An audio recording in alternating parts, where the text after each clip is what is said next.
నమస్తే. భారత రాష్ట్ర సమితి BRS working president Kalvakuntla Taraka Ramarao ఒక ప్రెస్ మీట్ పెట్టిండు ఒక 2 గంటల క్రితం.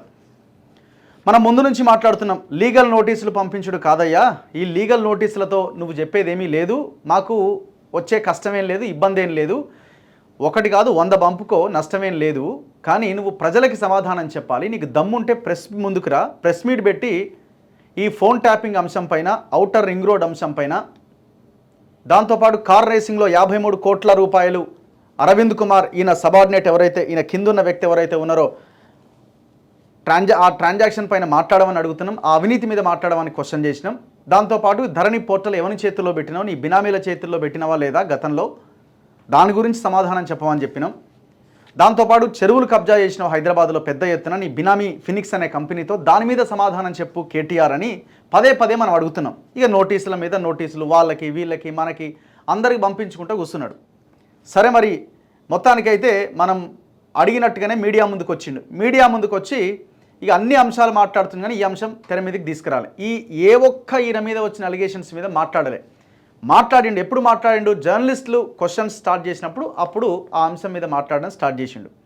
సరే, ఏదేమైనా నీ నోటి నుంచి ఫోన్ ట్యాపింగ్ అంశం చర్చకు వచ్చింది, నువ్వు మాట్లాడినావు. దాంతోపాటు మేడిగడ్డ మీద మాట్లాడినావు, మల్లన్న సాగర్ మీద మాట్లాడినావు, అండ్ ఈ ఫోన్ ట్యాపింగ్లో హీరోయిన్లతో సంబంధాల విషయంలో నీ మీద వస్తున్న అలిగేషన్స్ మీద మాట్లాడినావు.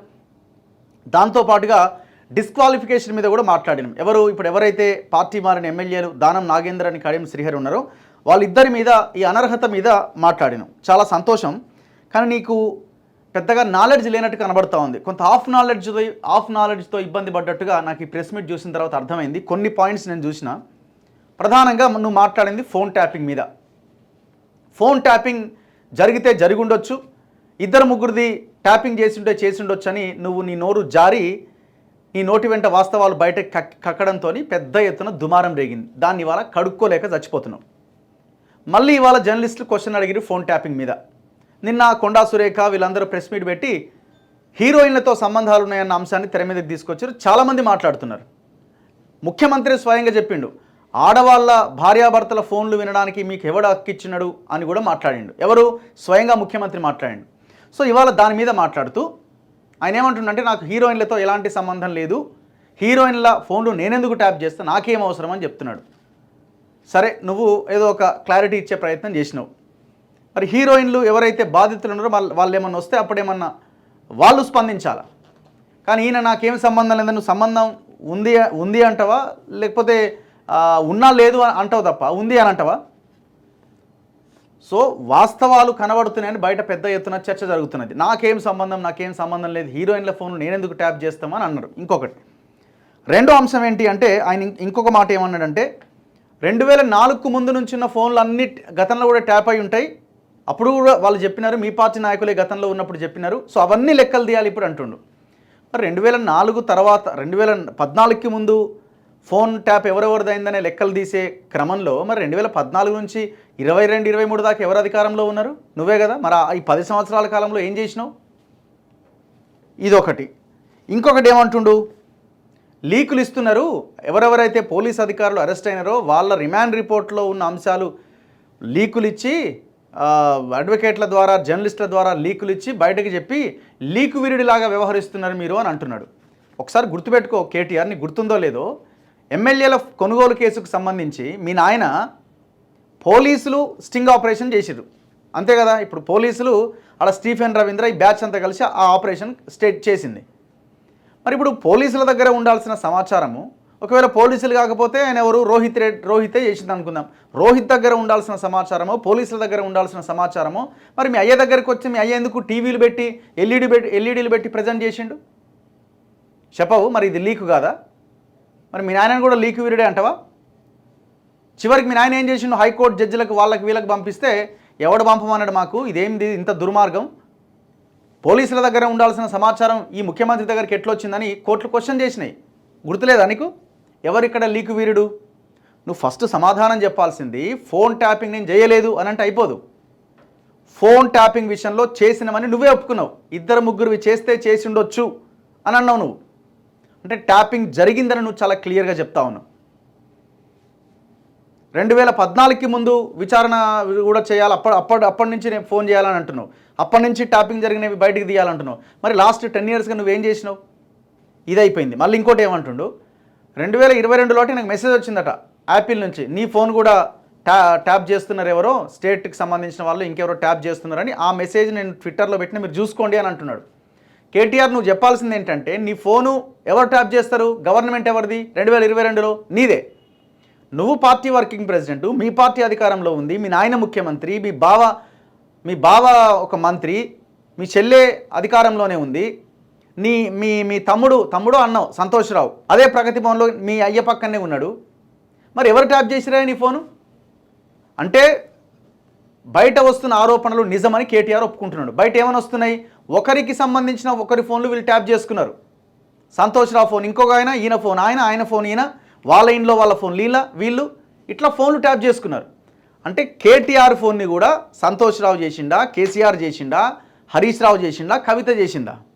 లేదు కిందున్న అధికారులకు ఎవరైనా డబ్బులు ఇచ్చి చేయించిరా? ఈ కుటుంబానికి సంబంధించిన వాళ్ళే. లెక్క తేలాలి కదా.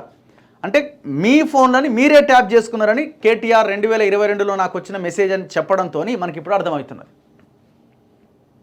నువ్వు మళ్ళీ దొరికిపోయినావు. వెరీ క్లియర్ ఇది. ఇంకా మనం ఇందులో ఇంకా మాట్లాడాల్సిన అవసరమే లేదు. ఇంకోటి ఏమంటున్నావు, మహేందర్ రెడ్డి, శివధర్ రెడ్డి, రవి గుప్తా, సజ్జనారు వీళ్ళంతా గతంలో కూడా పనిచేసిన వాళ్ళే కదా, ఇంటెలిజెన్స్లో ఉన్నారు. ఇంకో శివధర్ రెడ్డిని ఎక్కడ పెట్టినారండి ఆ రోజు? ఆయనకి ఎంత అన్యాయం చేసినారు? అరే డీజీపీగా ఉన్న మహేందర్ రెడ్డి ఫోనే ట్యాప్ చేసిరని అంటా ఉన్నారు. అదే రిమాండ్ రిపోర్ట్స్లో కనబడతా ఉన్నది, బయట వాళ్ళు ఒప్పుకున్నారని తెలుస్తూ ఉన్నది.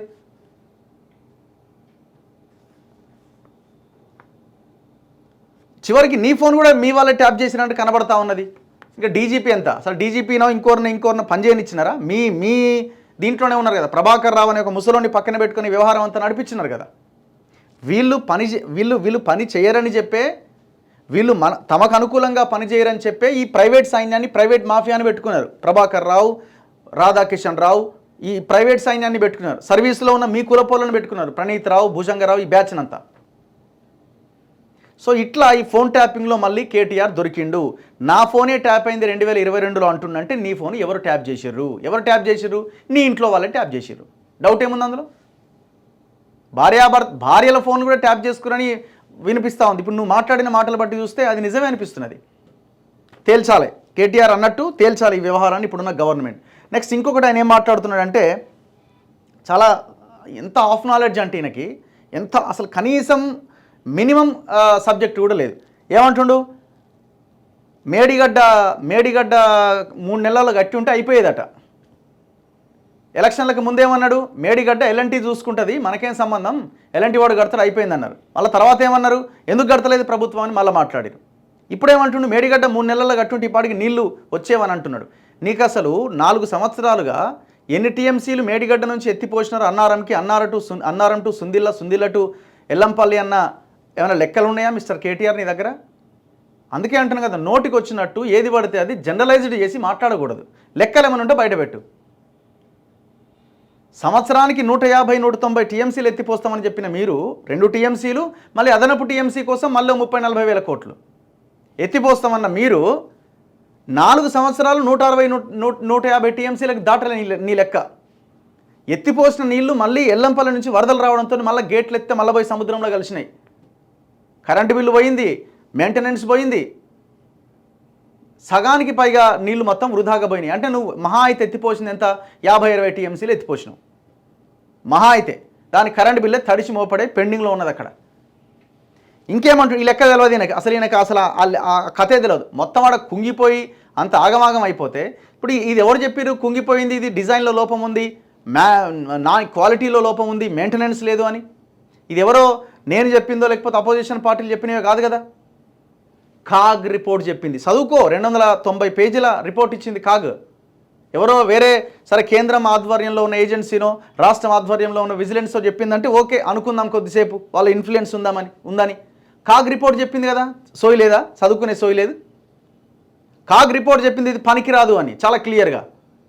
ఇది అయిపోయింది, పక్కన పెట్టండి. ఇంకేమంటుండు, ఎల్లంపల్లి నుంచి మీరు నీళ్లు తీసుకుపోయి హైదరాబాద్కి తరలించవచ్చు కదా, మల్లన్న సాగర్లో నీళ్లు ఉన్నాయి కదా, కొండపోచమ్మకి ఎత్తిపోచి హైదరాబాద్కి నీళ్ళు ఇవ్వచ్చు కదా, హైదరాబాద్లో నీళ్లు లేవు కదా అంటున్నాడు. నెత్తి నోరు మొత్తుకున్నాం. ఏమని? నీకు మేడిగడ్డ, అన్నారము, సుందిల్లా వదిలేసిన ఎల్లంపల్లి నుంచి అక్కడున్న రిజర్వాయర్లకు నీళ్లు నింపే అవకాశం ఉన్నది కదా, మరి ఎల్లంపల్లి నుంచి మల్లన్న సాగర్ ఎందుకు నింపుతలేవు అని నెత్తి నోరు మొత్తుకున్నాం. 50 టీఎంసీల మల్లన్న సాగర్ కట్టినావు కదా, 10 టీఎంసీలకు మించి నీళ్ళని నింపలే. ఇప్పుడేమంటుండు? మల్లన్న సాగర్ నుంచి నీళ్ళు అట హరీష్ రావు చెప్పగానే గేట్లు ఓపెన్ చేసిరట. అందులో ఉన్న నీళ్ళన్నీ 10-11 టీఎంసీలకు మించి మల్లన్న సాగర్లో నీళ్ళు లేవు, నింపుతలేరు. మరి ఎల్లంపల్లిలో వరదలు వచ్చినప్పుడు, సముద్రంలో కొట్టుకపోతా ఉన్నప్పుడు నీళ్ళని వరదొచ్చి నీళ్లు పోతా ఉన్నప్పుడు మరి ఇదే మల్లన్న సాగర్ 50 టీఎంసీలు ఎందుకు నింపలేదు? నీకు తెలుసా? అసలు నాలెడ్జ్ సబ్జెక్ట్ తెలుసా నీకు? మినిమం సబ్జెక్ట్ అనేది తెలుసా నీకు? 50 టీఎంసీల మల్లన్న సాగర్ నింపితే భూకంపం వచ్చే అవకాశం ఉంది, అది కొట్టుకపోయే ప్రమాదం ఉంది అని మీ అయ్యా మేము చేసిన వీడియోలకి భయపడి అక్కడ ఉన్న ఇంజనీర్లు చెప్తే నోరు మూసుకొని కూర్చున్నాడు. ఇది నేను చెప్తున్న మాట కాదు, కాగ్ రిపోర్ట్ చెప్పింది. భూకంపాల కేంద్రంలో మల్లన్న సాగర్ కట్టిండు, ఈ 50 టీఎంసీలు అక్కర్లేదు అని. ఇప్పుడేమంటుండు? మల్లన్న సాగర్ నీళ్ళు వదిలినారు, కొండపోచమ్మకు పోతున్నాయి, చూసిర్రా మా విజయం అంటున్నాడు. ఎల్లంపల్లి నుంచి హైదరాబాద్కి నీళ్లు తరలించాలి అంటున్న నువ్వు, మొన్న వరదలు వచ్చినప్పుడు వర్షాకాలంలో ఒకవేళ ఎల్లంపల్లి నుంచి మల్లన్న సాగర్ నింపి 50 టీఎంసీలు ఇవాళ కనుక స్టోర్ చేసుకొని ఉంటే మరి అద్భుతాలు జరిగేవి కదా ఇవాళ 50 టీఎంసీల నీళ్ళతో. మరి ఎందుకో నింపలే? అసలు ఎన్ని నింపిండో కూడా నీకన్నా తెలుసా? ఏమి తెలియదు, 4 ముక్కలు రాసుకొచ్చి నీకు చదువుతా ఉన్నాడు కదా దాన్ని. ఎంత ఆఫ్ నాలెడ్జ్ అంటే నీకు మినిమం సబ్జెక్ట్ లేదు. అదైపోయింది. 4వది డిస్క్వాలిఫికేషన్ గురించి మాట్లాడుతున్నాడు. ఏమని? దానం నాగేందర్, కడియం శ్రీహరి వీళ్ళని ఎట్టి పరిస్థితుల్లో అనర్హత వేటు వేయాల్సిందే. సుప్రీంకోర్టు తీర్పున్నది 3 నెలల్లోగా వీళ్ళ మీద అనర్హత వేటేయాలి, మేము ఆడిదాకా పోతాం ఈడిదాకా పోతాం అని అంటున్నాడు. ఎవరి పక్కన కూర్చోబెట్టుకున్నాడు? తలసాని శ్రీనివాస్ యాదవ్ని పక్కన కూర్చోబెట్టుకున్నాడు. తలసాని శ్రీనివాస్ యాదవ్ తెలుగుదేశంలో గెలిచి 2014లో టీఆర్ఎస్లో చేరి అప్పుడు మంత్రివర్గంలోకి తీసుకున్నాడు. ఆనాడు కాంగ్రెస్ వాళ్ళు మిగతా వాళ్ళంతా స్పీకర్ కంప్లైంట్ చేస్తే అసలు సోయలేదు, అసలు దాని పక్కనే పెట్టిండు ఆ ఫైల్నే. మరి ఆనాడు ఏమైందా నీ సోయి? అదైపోయింది. 2018 సరే అప్పుడంటే ప్రభుత్వాన్ని కూల్చే కుట్ర అన్నావు. ఇప్పుడేమంటున్నావు? 80 మంది 2018లో నువ్వు గెలిచినా 80 మంది సరిపోదన్నట్టు మళ్ళీ ఇంకా మొత్తం కాంగ్రెస్ని మిగతా వాళ్ళందరినీ విలీనం చేసుకున్నావు. ఇప్పుడు అప్పుడేం సమాధానం చెప్పినావు? కాకపోతే ఇక్కడ నేనేమంటున్నా అంటే ఈయనకు అడిగే అర్హత లేదు డిస్క్వాలిఫికేషన్ మీద, ఈ అనర్హత మీద. మనమేమంటున్నాం?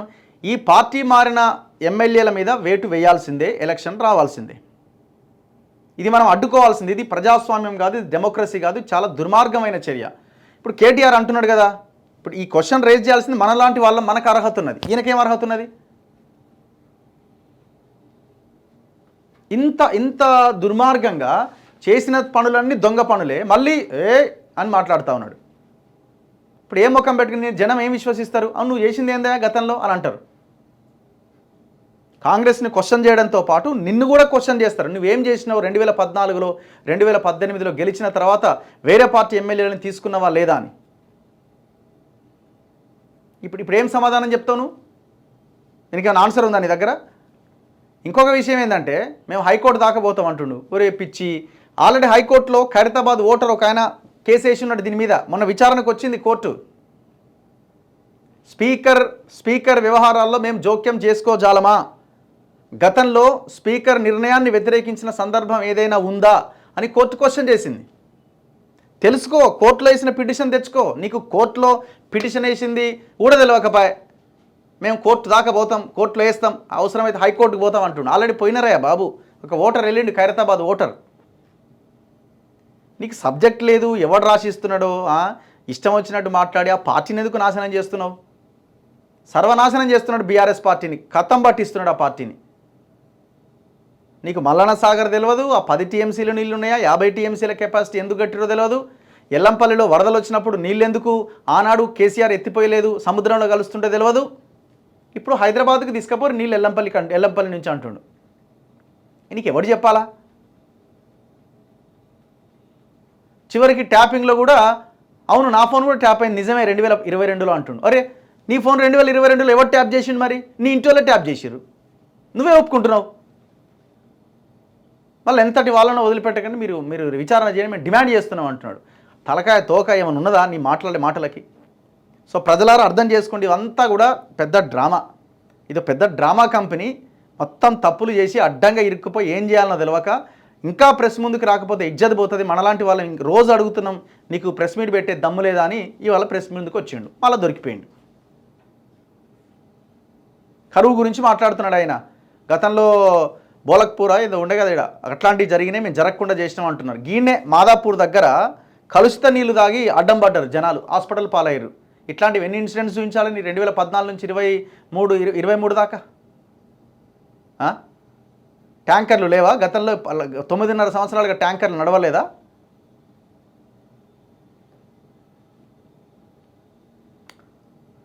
చూస్తూనే ఉండండి మన తొలి వెలుగు.